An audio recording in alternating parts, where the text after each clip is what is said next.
22 নম্বর আয়াতে আল্লাহ সুবহানাহু ওয়া তাআলা বলছেন, লাকাদ কুনতা ফি গাফলাতিন মিন হাযা, তুমি তো এই দিন সম্পর্কে উদাসীন ছিলে। ফাকাশাফনা আনকা গিতাআক, এখন তোমার কাছ থেকে জবনিকা সরিয়ে দিয়েছি। ফাবাসারুকা ফাবাসারুকাল ইয়াউমা ফাবাসারুকাল ইয়াউমা হাদিদ, ফলে আজ তোমার দৃষ্টি সুতীক্ষ্ণ।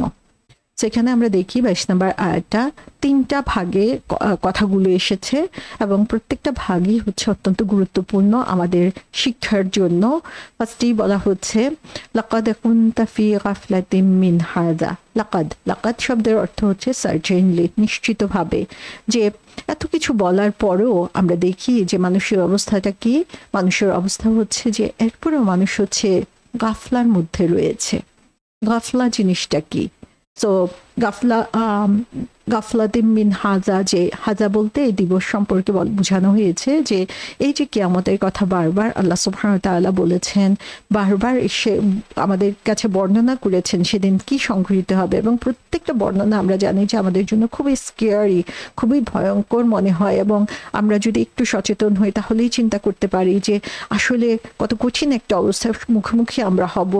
তারপরেও দেখা যাচ্ছে মানুষ গাফলার মধ্যে রয়েছে। এতবার, এতভাবে, এত সুন্দরভাবে বর্ণনা করার পরেও আমরা দেখা যাচ্ছে যে সেই কিয়ামত দিবস সম্পর্কে উদাসীন হয়ে আছি। গাফলা শব্দটার অর্থ কি? গাফলা শব্দটার অর্থ হচ্ছে হিডলেসনেস, কেয়ারলেসনেস, নেগলিজেন্স, মানে উদাসীন হওয়া, কোনো কিছু সম্পর্কে অসচেতন হওয়া, ডিসকানেক্টেড হওয়া, সেটা গুরুত্ব উপলব্ধি না করা, এটাই হচ্ছে গাফলা। সো আসলে আমরা দেখি যে গাফলা এবং আল্লাহ সুবহানাহু ওয়া তাআলাকে ভুলে যাওয়া, এই দুটার মধ্যে আসলে কোনো পার্থক্য নাই। কারণ মানুষ তখনই গাফেল হতে পারে, উদাসীন হতে পারে, যখন সে আসলে আল্লাহ সুবহানাহু ওয়া তাআলার কথাগুলোকে গুরুত্ব দিচ্ছে না, অথবা আল্লাহ সুবহানাহু ওয়া তাআলার কথাকে সম্পূর্ণভাবে ভুলে গিয়েছে, সেজন্য হচ্ছে সে গাফেল হয়ে গিয়েছে। সূরা আম্বিয়াতে আল্লাহ সুবহানাহু ওয়া তাআলা বলছেন যে ইকতারাবা লিন-নাসি হিসাবুহুম ওয়া হুম ফি গাফলাতিন মুরিদুন, যে মানুষের হিসাব নিকাশের সময় নিকটবর্তী, অথচ তারা কেমন বেখবর হয়ে মুখ ফিরিয়ে নিচ্ছে। এখানেও আমরা দেখি গাফলা শব্দটা বলা হয়েছে যে তাদের হিসাব নেওয়া হবে, সেই জিনিসটা এত কাছাকাছি চলে এসেছে, কিন্তু তারপরেও তারা কেমন উদাসীন হয়ে আছে এই ব্যাপারে। তাদের কাছে তাদের পালনকর্তার পক্ষ থেকে যখনই কোনো নতুন উপদেশ আসে, তারা তা খেলার ছলে শ্রবণ করে। তাহলে আমাদের উদাসীনতার অবস্থানটা কি, সেটা আমরা এখানে দেখতে পাচ্ছি যে যখনই আল্লাহ সুবহানাহু ওয়া তাআলার কাছ থেকে কোনো নতুন কিছু আমরা জানতে পারলাম, তখন সেটা আমরা খেলার ছলে শ্রবণ করি। তার মানে হচ্ছে কি, এটাকে কোনো গুরুত্ব দেওয়া হয় না। আসলেই কি আমরা এমন করি? আমরা যদি একটু চিন্তা করি তাহলে দেখব আমরা একটা কথা শুনি, সেটা বুঝার জন্য চেষ্টা করছি, কোরআনকে পড়ছি, কিন্তু তারপরেও দেখা যায় সেটা আমাদের মনে কোনো স্থায়িত্ব পাচ্ছে না, আমরা কোনো গুরুত্ব দিচ্ছি না এই ব্যাপারে। তাদের অন্তর থাকে খেলায় মত্ত, জালেমরা গোপনে পরামর্শ করে সে তো তোমাদেরই মতো একজন মানুষ, এমত অবস্থায় দেখে শুনে তোমরা তার জাদুর কবলে কেন পড়ো। এখানে আমরা রাসূল সাল্লাল্লাহু আলাইহি ইসলামের কথা উল্লেখ করতে দেখি যে তারা বলে যে আল্লাহ সুবহানাহু ওয়া তাআলার এই কথাগুলো শোনার পরেও যে মুহাম্মদ সে তো তোমাদের মতো একজন মানুষই, সে তোমাদেরকে যে কথাগুলো বলে এগুলোকে এত গুরুত্ব দেওয়ার কি প্রয়োজন রয়েছে।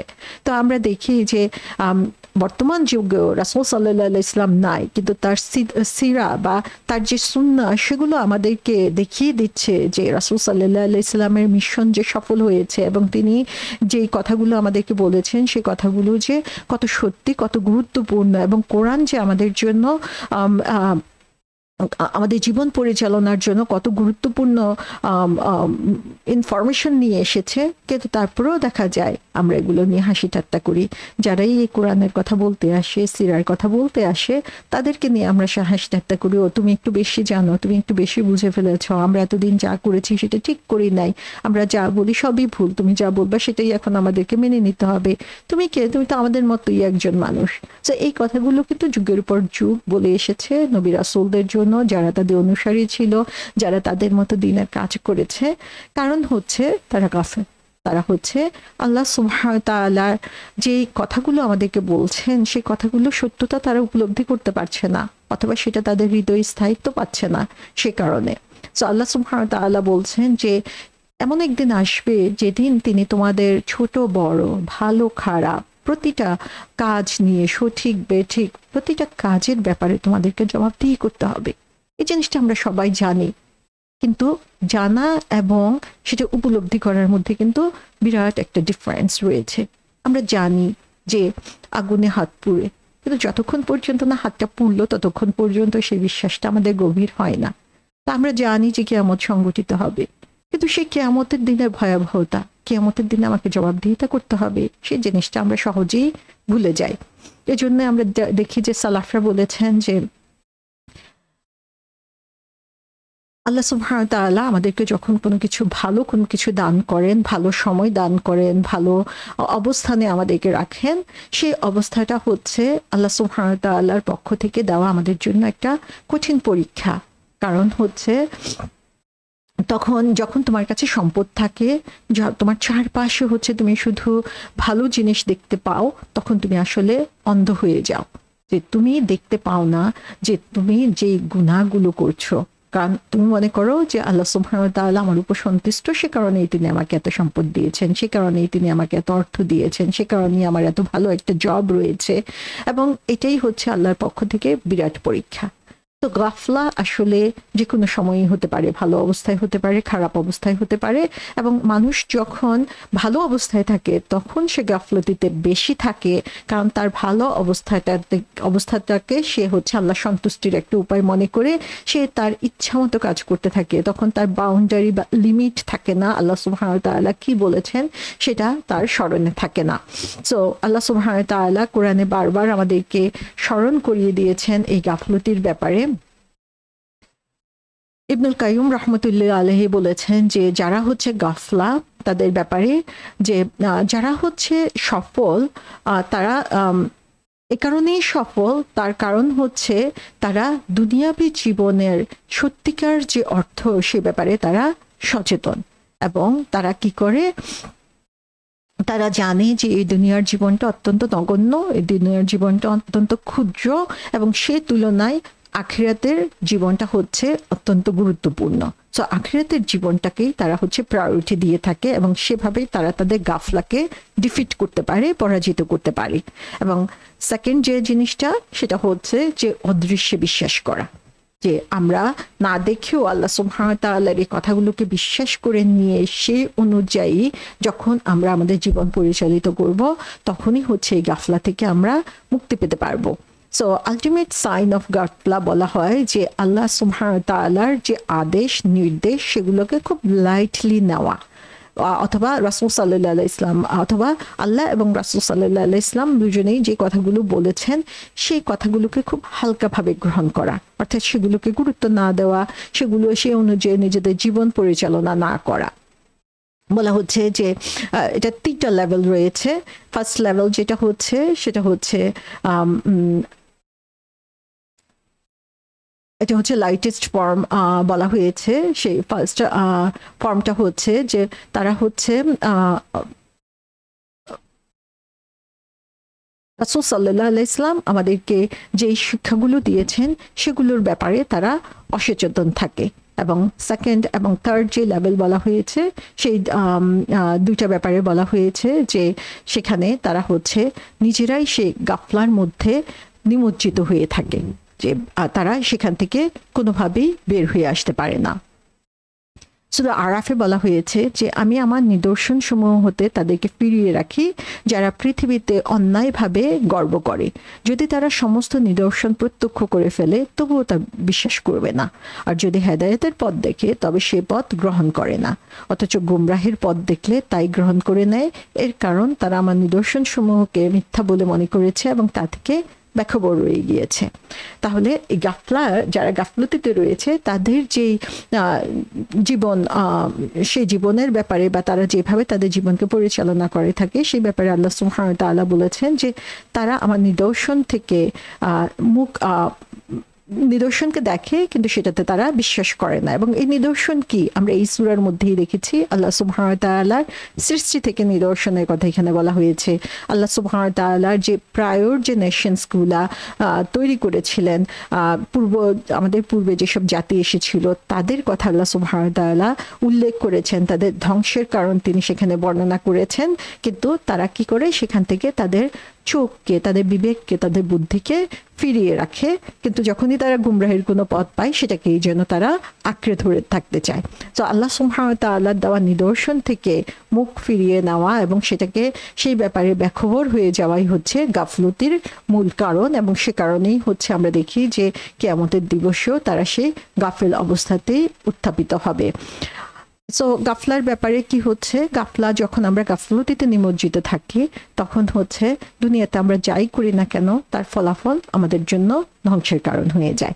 সেকেন্ড যে জিনিসটা সেটা হচ্ছে যে আখিরাতে যেও আমরা দুনিয়াতে যে ভালো কাজগুলো করি সেগুলো এফেক্টটা আমাদের জন্য নষ্ট হয়ে যায়। সো এই কারণে আলী রাদিয়াল্লাহু আনহু বলেছেন যে গাফলা এবং অহংকার থেকে তোমরা দূরে সরে থাকো, এগুলো থেকে বিরত থাকো, কারণ এইগুলো হচ্ছে মানুষের আমলকে ধ্বংস করে দেয়। সো এটা দুনিয়ার জীবনে আমলকে যেমন ধ্বংস করে দেয় তেমনি ভাবে দুনিয়ার জীবনে আমরা ভালো কিছু যদি করেও থাকি সেটার ফলাফলটাকেও হচ্ছে ধ্বংস করে দেয় হচ্ছে আখিরাতের জীবনে যে। সো গাফলার জন্য এটা কিউর কি হবে, কিভাবে আমরা হচ্ছে এটার প্রতিকার করতে পারি বা এটার চিকিৎসা করতে পারি, সেটা হচ্ছে যে আল্লাহ সুবহানাহু ওয়া তাআলার স্মরণে নিজেকে প্রতিনিয়ত নিয়োজিত রাখা। গাফলা মানে হচ্ছে উদাসীন হওয়া, তার মানে হচ্ছে সবসময় আমরা যদি আল্লাহ সুবহানাহু ওয়া তাআলার কথা স্মরণ রাখি, তার দেওয়া আদেশ নিষেধের কথা স্মরণ করি এবং সেই ব্যাপারে জ্ঞান অর্জন করি এবং সেটাকে আমরা দুনিয়াতেই সেটাকে বাস্তবায়ন করার জন্য চেষ্টা করি, তাহলেই হচ্ছে আমরা এই গাফলা থেকে নিজেদেরকে বাঁচিয়ে রাখতে পারবো। সো রাসূল সাল্লাল্লাহু আলাইহি ওয়াসাল্লাম একটা হাদিসে বলেছেন যে বুখারী শরীফের হাদিস, সেখানে বলা হয়েছে যে যে আল্লাহকে স্মরণ করে এবং যে আল্লাহকে স্মরণ করে না দুজনের এক্সাম্পল হচ্ছে জীবন এবং মৃত্যুর মতো। সো আমরা যদি আল্লাহকে স্মরণ করি তাহলেই হচ্ছে বোঝা যাবে যে আমরা জীবিত আছি, আর আমরা যদি আল্লাহ স্মরণ থেকে নিজেকে বঞ্চিত করি তাহলে মৃত্যুর সাথে আমাদের কোনো ডিফারেন্স নাই। সো আল্লাহ সুবহানাহু ওয়া তাআলা কোরআনে বারবার আমাদেরকে এই গাফলতির কথা স্মরণ করিয়ে দিয়েছেন এবং সেই সম্পর্কে আমাদেরকে সচেতন করে দিয়েছেন। সো আমরা এই ব্যাপারগুলোতে যাতে সচেতন হই এবং গাফলতি থেকে নিজেদেরকে দূরে সরিয়ে রাখি, কারণ সেটাই হচ্ছে আমাদের ক্ষতির কারণ হয়ে দাঁড়াচ্ছে। তাহলে এখানে আল্লাহ বলছেন লাকাদ কুনতা ফি গাফলাতিন মিন হাযা, যে তারপরেও নিশ্চিতভাবে তারা কি হচ্ছে এই গাফলতের মধ্যে নিজেদেরকে নিমজ্জিত করে রেখেছে। সো মিন হাযা ফ্রম লাকাদ কুনতা ফি গাফলাতিন, এখানে ফি বলা হয়েছে, ফি শব্দের অর্থ হচ্ছে ইন, কোনো কিছুর মধ্যে। সো এটা কিসের মধ্যে, উদাসীনতার মধ্যে, কিসের মধ্যে, ইন দ্য হিডলেসনেস। সো ফি যখন বলা হয় তার মানে হচ্ছে কোনো কিছুর ভিতরে কোনো কিছু অবস্থিত বোঝানো, বা কোনো কিছু হচ্ছে কোনো কিছুর মাঝে ডুবে আছে, চারপাশে সেই জিনিসটা দিয়ে তাকে ঘেরাও করে আছে, সেরকম বোঝানোর জন্য ফি বলা হচ্ছে। সো যখন বলা হচ্ছে লাকাদ কুনতা ফি গাফলাতিন, তার মানে হচ্ছে সে গাফলা হচ্ছে উদাসীনতা, হচ্ছে কেয়ারলেসনেস, হচ্ছে তাকে চারপাশে এমনভাবে ঘুরে আছে যেন সে এর মধ্যে ডুবে আছে, অর্থাৎ সেখান থেকে বের হয়ে আসার তার কোনো রাস্তা নাই, সে এটার মধ্যে এমনভাবে নিমজ্জিত হয়ে আছে। তারপরে বলা হয়েছে মিন হাযা, মিন হাযা।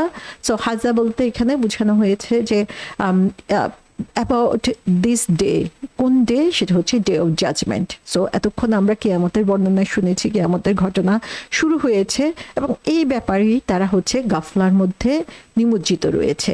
তার মানে কি, তার মানে হচ্ছে তারা এই কিয়ামতের ব্যাপারে নিজেদেরকে কখনোই প্রিপেয়ার্ড করে নাই, কখনো তারা এটা বিশ্বাসই করে নাই, এবং সে কারণে হচ্ছে সে অনুযায়ী তাদের যে অ্যাকশন নেওয়ার কথা সে অ্যাকশনটাও তারা নেয় নাই।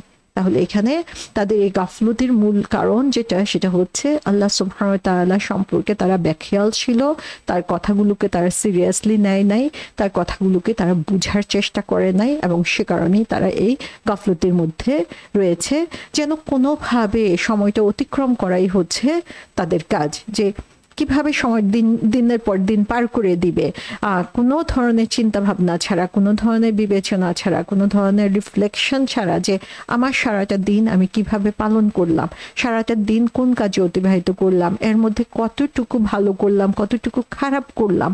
এর আগের আয়াতেই বলা হয়েছে যে সাইক অ্যান্ড শাহিদ, যে আমার আমলনামা, আমার অঙ্গ প্রত্যঙ্গ, আমার সাথে ফেরেশতারা, তারাই আমার জন্য সেদিন সাক্ষী হয়ে যাবে যে আমি কি করেছি। আমি এই ব্যাপারে আসলে কোনোভাবেই সচেতন না, গাফেল হয়ে আছি, এবং সে কারণেই হচ্ছে এই ধ্বংসের রাস্তাকে আমি অ্যাকসেপ্ট করে নিয়েছি। তারপরে বলা হচ্ছে ফা কাশাফনা আনকা গীতা এক ফা, সো যে সে যে এই গাফলাতের মধ্যে রয়েছে, এই গাফলাতের ফলাফল কি? এই গাফলাতের ফলাফল হচ্ছে যে সে নিজে এটা চুজ করেছে, দুনিয়ার জীবনে সে এভাবেই উদাসীন হয়েছিল। এখন আমরা কি করছি? কাশাফনা, না শব্দটা হচ্ছে আমরা, আমরা তাকে কাশাফ করে দিয়েছি। কাশাফা শব্দের অর্থ কি? কাশাফা শব্দের অর্থ হচ্ছে কোনো কিছুকে সরিয়ে দেওয়া, কোনো কিছু ঢাকা পড়ে আছে, সে ঢাকনা থেকে তাকে এক্সপোজ করা, সেটাকে হচ্ছে কাশাফা বলা হচ্ছে। সো আমরা এক্সপোজ করে দিচ্ছি, আমরা রিমুভ করছি। সো এখানে কি রিমুভ করছি? গীতা। গীতা শব্দের অর্থ কি? গীতা শব্দের অর্থ হচ্ছে একটা কাভারিং, একটা ঢাকনা। সো এই কাভারিংটা হচ্ছে স্পেশাল একটা ঢাকনার কথা এখানে বলা হয়েছে, যে ঢাকনাটা হচ্ছে এক সাইড থেকে ওপেন করা যায়। তার মানে হচ্ছে যখন আমি এটাকে ঢেকে দিব, যে সাইডটা থেকে ওপেন করা যায় সেটা পর্যন্ত বন্ধ করে দিব, তখন এটা কমপ্লিটলি এটাকে কভার করে দিবে। অর্থাৎ কিছুটা হচ্ছে ওপেন থাকে, আমি এটাকে লিড লাগিয়ে দিলাম, তখন পুরাটাই হচ্ছে ঢাকনার নিচে ঢেকে গেল, তখন সেটাকে গীতা বলা হচ্ছে।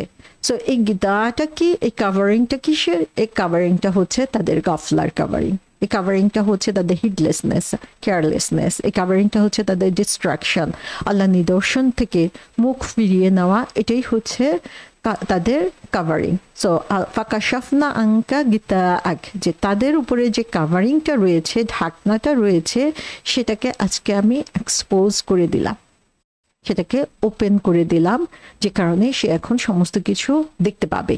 এর আগে আয়াতগুলোতে আমরা দেখেছি আল্লাহ সুবহানাহু ওয়া তাআলা বলেছেন যে তারা হচ্ছে আমরিন মারিজ, যে তাদের একটা মিক্স আপ অবস্থার মধ্যে তারা রয়েছে, তারা একটা ডিলিউটেড অবস্থার মধ্যে রয়েছে, যে তারা কনফিউজ, লাভসিন বলা হয়েছে, যে তারা একটা কনফিউজড অবস্থার মধ্যে রয়েছে। আল্লাহ সুবহানাহু ওয়া তাআলা সেই কিয়ামতের দিনে তাদের সেই কনফিউশন দূর করে দিবেন।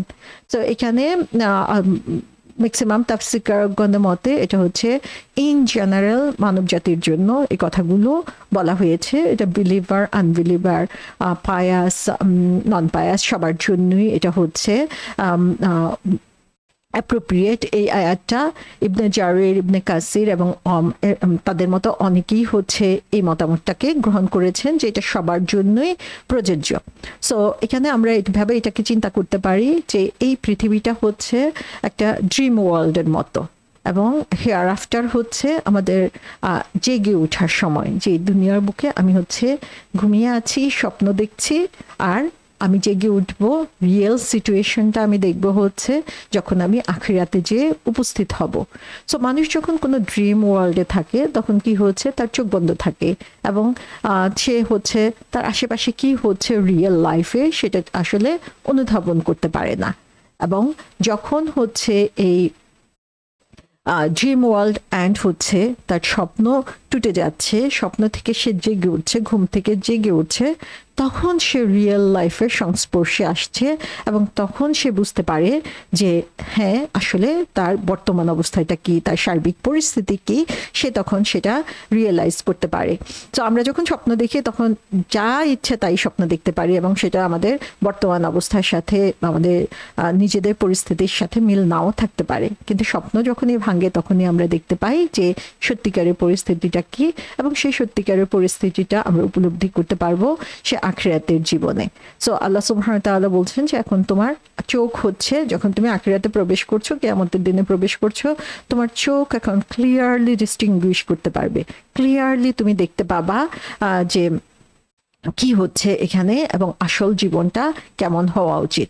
এখানে ফাকাশাফনা আনকা গীতা এক বলা হয়েছে। গীতা আকা, এই কা শব্দটা মানে হচ্ছে তুমি, তোমার। সো তোমার কাভারিং, সো এই যে কাভারিংটা, এই ঢাকনাটা, এই ঢাকনাটা কিন্তু আল্লাহ তোমাকে দিয়ে দেয় নাই, তুমি নিজেই নিজের চোখে এতদিন পর্যন্ত ঢাকনা দিয়ে বসেছিলা। তোমার সামনে সত্যকে উপস্থাপন করা হয়েছে, তুমি সেই সত্যকে দেখবা না বলে হলফ করেছ। সে কারণেই তোমার চোখের উপরে তুমি একটা লেয়ার লাগিয়ে দিয়েছিলে, একটা রঙিন চশমা লাগানো, যেরকম বলা হয় যে দুনিয়াটাকে রঙিন করে দেখার জন্য, আসলে দুনিয়াতে কি হচ্ছে সে দেখতে পাচ্ছে না। সো সেই চশমাটা তুমি নিজেই পড়েছো, এটা কিন্তু আল্লাহ সুবহানাহু ওয়া তাআলা তোমাকে পড়ায় নাই। গীতা এক, যে তোমার চশমা এখন তুমি নিজেই হচ্ছে এখন এটাকে খুলে দিবে। এবং এই যে কাভারিং, এই কাভারিং এর ব্যাপারে ইমাম কুরতুবী, ইবনে আব্বাস রাদিয়াল্লাহু আনহু তারা বলেছেন যে এই কাভারিংটা হচ্ছে তাদের যে অন্ধত্ব, সত্যকে জানার ব্যাপারে তাদের যে ব্লাইন্ডনেস, সেই ব্লাইন্ডনেসটাকে রিমুভ করা, আনকাভার করা। তো এটা বলা হচ্ছে যে 4টে স্টেজে সংগঠিত হয়। একটা হচ্ছে মানুষ যখন গর্ভাবস্থায় থাকে, মানুষ তার মায়ের পেটে জরায়ুতে যখন অবস্থান করে তখন সে কাভারিং এর মধ্যে থাকে। সেকেন্ড হচ্ছে সে যখন কবর থেকে তাকে রিজারেক্ট করা হয়, পুনরুজ্জীবিত হচ্ছে তখন। থার্ড যে যখন সে আল্লাহর সামনে থাকে, উপস্থিত হয় তখন, এবং যখন রাসূল সাল্লাল্লাহু আলাইহি ওয়াসাল্লাম বা নবী রাসূলদেরকে তাদের কাছে প্রেরণ করা হয়েছিল। সো ইবনে আব্বাস রাদিয়াল্লাহু আনহু বলেছেন যে তাদের এই যে আন্ডারস্ট্যান্ডিং বা তাদের যে ব্লাইন্ডনেস, সেই ব্লাইন্ডনেসটা হচ্ছে তাদের ফেইথের ব্যাপারে, যে তারা আফটার লাইফে তাদের পরবর্তী জীবন সম্পর্কে তাদের যে বিশ্বাস, সেই ব্যাপারে তারা অন্ধ অবস্থায় ছিল, এবং সেই অন্ধ অবস্থা থেকে তাদেরকে এখন মুক্তি দেওয়া হচ্ছে। এবং তারপরে আমরা দেখি যে ফাবাসারুকাল ইয়মা হাদিদ, সো ফাবাসারু, সো এই যে তারা গাফলাতে ছিল, তারপরে তাদের চোখকে উন্মুক্ত করে দেওয়া হলো এই পর্যায়ে এসে, কিয়ামতের এই পর্যায়ে। এবং তারপরে কি হলো, ফাবাসারুকা, তারপরে তার কনসিকুয়েন্স হিসেবে আমরা দেখছি যে তাদের বাসার শব্দের অর্থ কি? বাসার শব্দের অর্থ হচ্ছে দৃষ্টি, কিন্তু সেই দৃষ্টিটা হচ্ছে পারসেপশন। কোনো কিছু আমরা চোখে দেখা যেটা, সেটাকে বাসারা বলা হয় না, সেটাকে বাসারা বলা হয় যে আমি চোখ দিয়ে দেখে যে উপলব্ধিটা আমার আসে, সেটা হচ্ছে বাসার। সো ইনসাইট, সেটাকে বোঝানোর জন্য হচ্ছে বাসার শব্দটা ব্যবহার করা হয়, যে আমার সারাউন্ডিংয়ে কি আছে সেই জিনিসটাকে সম্পর্কে সচেতন হওয়াটাই হচ্ছে বাসার। তো ইবনে আব্বাস রাদিয়াল্লাহু আনহু বলছেন যে এই বাসারু হচ্ছে তাদের পারসেপশন। তারা একজনের বিশ্বাস, আখিরাতের ব্যাপারে তাদের যে বিশ্বাস, সেই বিশ্বাসের ব্যাপারে তাদের যে পারসেপশন, তাদের যে আন্ডারস্ট্যান্ডিং, বুঝার শক্তি, সেটাকে বাসারা বলা হচ্ছে। সো বলা হচ্ছে ফাবাসারুকা, তাদের সেই দৃষ্টি শক্তি, তাদের সেই বুঝার শক্তি সেদিন কি হবে, আল ইয়ামা, অন দ্যাট ডে, যে কোন ডে, সেটা হচ্ছে the special day, day of judgment. সেদিন কি হচ্ছে, হাদিদ, সেদিন সেটা হাদিদ হয়ে যাচ্ছে। হাদিদ শব্দটা এসেছে হাদ শব্দ থেকে। হাদ শব্দের অর্থ হচ্ছে দুইটা জিনিসের মাঝে যে গ্যাপ থাকে, সেই গ্যাপটাকে বোঝানোর জন্য। সো তার মানে হচ্ছে যে গ্যাপের কারণে একটা জিনিস আরেকটা জিনিসের সাথে মিক্স আপ হচ্ছে না। সো তাদের চোখ সেদিন ডিফারেন্সিয়েট করতে পারে। এর আগে আমরা দেখেছি যে তাদের চিন্তা ভাবনা হচ্ছে আমরিন ম্যারেজ লাভসের মধ্যে রয়েছে, মিক্সড আপ অবস্থার মধ্যে রয়েছে। কিয়ামতের দিন এসে যখন তাদের এই চোখের ঢাকনাকে খুলে দেওয়া হচ্ছে, তখন তাদের দৃষ্টি কি হয়ে যাচ্ছে, হাদিদ হয়ে যাচ্ছে, ভেরি শার্প হয়ে যাচ্ছে। যে হাদিদ শব্দের অর্থ হচ্ছে, আমরা জানি হাদিদ শব্দের একটা অর্থ হচ্ছে লোহা, সেখান থেকে এটার অর্থ হচ্ছে ভেরি শার্প সোর্ড, যে একটা তলোয়ার যখন খুব তীক্ষ্ণ হয় তখন সেটাকে হচ্ছে হাদিদ বলা হয়ে থাকে। তো এখান থেকে দেখা যায় যে তাদের দৃষ্টিশক্তি, তাদের পারসেপশন, পাওয়ার অফ পারসেপশন, তাদের বুঝার শক্তি তখন হচ্ছে সুতীক্ষ্ণ হয়ে যাচ্ছে। এখানে কোনো ধরনের আনঅ্যাওয়ারনেস থাকবে না, অসচেতনতা থাকবে না। তাদের দৃষ্টিশক্তি এত প্রখর হয়ে গিয়েছে যে তখন আর কোন আগের মতো তারা কোনো কিছুতে মিক্স আপ হয়ে যাবে না। সো তাদের দৃষ্টিশক্তি এখন ক্লিয়ার হয়ে গিয়েছে, পরিষ্কার তারা দেখতে পাচ্ছে, এবং হাদিদ বলে বোঝানো হচ্ছে যে এটা এত শার্প, এত পরিষ্কার যে এটা ডেভিয়েশনের কোনো সুযোগ নাই, বক্রতার কোনো সুযোগ নাই। তো আমরা দেখি যে এই দৃষ্টিশক্তিকে আল্লাহ সুবহানাহু ওয়া তাআলা আমাদেরকে যে কাজের জন্য দিয়েছেন সেটাকে আমরা সঠিকভাবে কাজে না লাগার কারণে আমরা আমাদের পছন্দ মতো কাভারিং দিয়ে রেখেছি দুনিয়ার বুকে, এবং সে কারণেই আমরা গাফেল হয়ে গিয়েছি। এবং প্রত্যেকটা জিনিস সেদিন উন্মোচিত হয়ে যাচ্ছে আখিরাতে যেয়ে হাসরের ময়দানে, তখন সে প্রত্যেকটা জিনিসকে সত্যিকার অবস্থায় দেখতে পাবে। কিন্তু আসলে সেদিন সেই সত্যিকার অবস্থায় দেখে আমাদের জন্য কোনো সেটাকে আমাদের জন্য কোনো লাভজনক অবস্থায় আমাদেরকে নিয়ে যাবে, নিবে না। বরং এখনই সময় আমাদের এই লেয়ারকে উন্মোচন করা, ঢাকনাকে উন্মোচন করে সত্যটাকে বোঝার জন্য চেষ্টা করা, দৃষ্টিকে সুতীক্ষ্ণ করা, এবং এর মাধ্যমে গাফলতি থেকে নিজেকে বাঁচিয়ে নেওয়া। সূরা মারিয়ামে বলা হয়েছে যে সেদিন তারা কি চমৎকার শুনবে এবং দেখবে, যেদিন তারা আমার কাছে আগমন করবে। কিন্তু আজ জালেমরা প্রকাশ্য বিভ্রান্তিতে রয়েছে। সুবহানাল্লাহ, যেই জিনিসগুলো তারা বলেছিল যে না শুনবে না, কানে তালা দিয়ে রাখতো, রাসূল সাল্লাল্লাহু আলাইহি ওয়াসাল্লাম থেকে দূরে সরে থাকার জন্য চেষ্টা করতো, তিনি যখন কথা বলতেন তখন সেখানে গোলমাল করার জন্য চেষ্টা করতো যাতে সেই কথাগুলো শুনতে না হয়, ঠিক তারাই সেদিন সমস্ত কিছু চমৎকার শুনবে এবং দেখবে। এই ব্যাপারে তাদের কোনো ধরনের সেদিন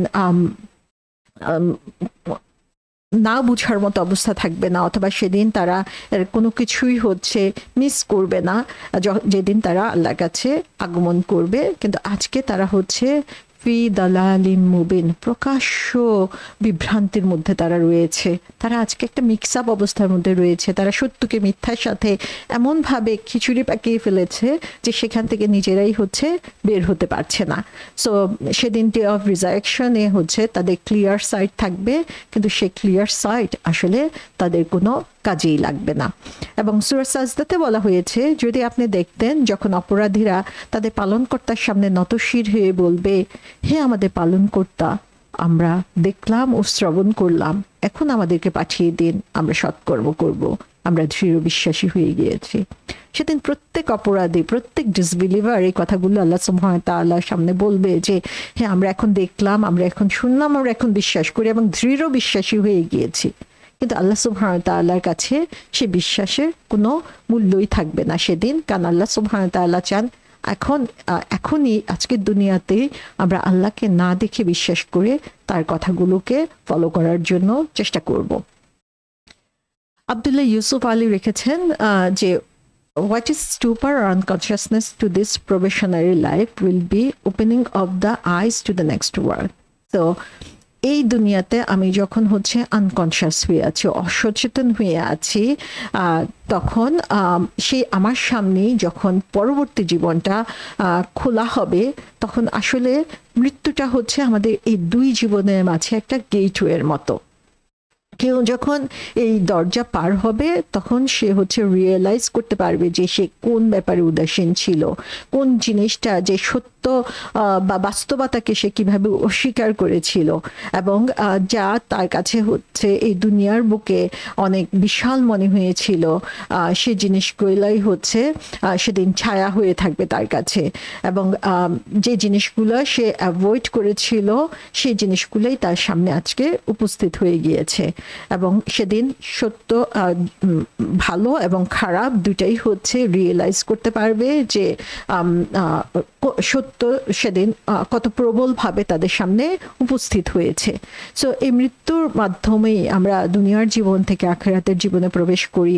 আখিরাতের জীবনে আমরা যতই অন্ধ হয়ে থাকার জন্য চেষ্টা করি অথবা না শোনার চেষ্টা করি না কেন, আখিরাতে যে আমরা ঠিকই শুনবো এবং দেখবো এবং আল্লাহর কাছে ফিরে যাওয়ার জন্য প্রার্থনা করব, কিন্তু সেদিন আর ফিরে আসা আমাদের হবে না। সূরা তাহায় বলা হয়েছে যে আমার স্মরণ থেকে মুখ ফিরিয়ে নেবে তার জীবিকা সংকীর্ণ হবে এবং আমি তাকে কিয়ামতের দিন অন্ধ অবস্থায় উত্থিত করব। সে বলবে, হে আমার পালনকর্তা, আমাকে কেন অন্ধ অবস্থায় উত্থিত করলেন? আমি তো চক্ষুষ্মান ছিলাম। আল্লাহ বলবেন, এমনি ভাবে তোমার কাছে আমার আয়াত সমূহ এসেছিল, অতঃপর তুমি সেগুলো ভুলে গিয়েছিলে, তেমনি ভাবে আজ তোমাকে ভুলে যাব। আল্লাহ সুবহানাহু ওয়া তাআলা আমাদের সবাইকে হেফাজত করুন, যে এতভাবে সতর্ক করে দেওয়ার পরেও আমরা যাতে সেই গাফেল বান্দাদের অন্তর্ভুক্ত হয়ে না যাই। এবং এই কারণেই আমরা দেখি যে সূরা সাজদায় আল্লাহ বলছেন যে যখন তুমি তাদেরকে দেখতে পাবে, সেই ক্রিমিনাল অথবা মুজরিমুন যারা হচ্ছে অসৎ কাজে লিপ্ত ছিল, তারা হচ্ছে তাদের প্রভুর সামনে তাদের মাথাকে নুয়ে বলবে যে রব্বানা আবসারনা ওয়া সামিনা ফারজিরনা না'মাল সালিহান ইন্না মুকিনুন, যে হে আমাদের রব, আমরা দেখলাম, আমরা শুনলাম, এবং আমরা হচ্ছে আবার তোমার কাছে সেই দুনিয়াতে ফিরে যেতে চাই, সেখানে আমরা ভালো কাজ করব, এবং এ ব্যাপারে আমরা এখন সার্টেন। আল্লাহ সুবহানাহু ওয়া তাআলা দুনিয়ার বুকেই আমরা যাতে সত্যটাকে দেখতে পারি, শুনতে পারি, বুঝতে পারি এবং সে অনুযায়ী আমল করতে পারি, এবং আখিরাতে যে আমাদেরকে আফসোসের সম্মুখীন না হতে হয় সেইভাবে আমাদের জীবনকে পরিচালনা করার তৌফিক দেন।